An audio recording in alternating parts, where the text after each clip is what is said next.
உலகை எழுப்பும் ஞாயிறு அங்கே குடியிருப்பான். அவன் ஆனை முகத்தனின் அடியவர் மனத்தில் ஒளியாய் வந்து கொலுவிருப்பான்.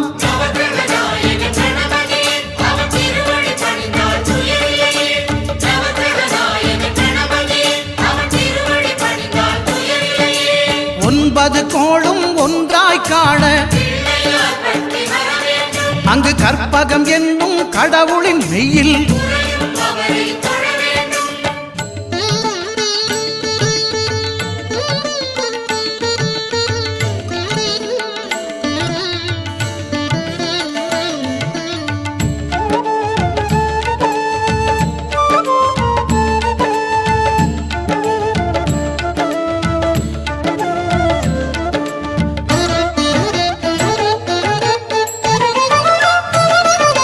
திங்கள் பகவான் திருமுகம் காண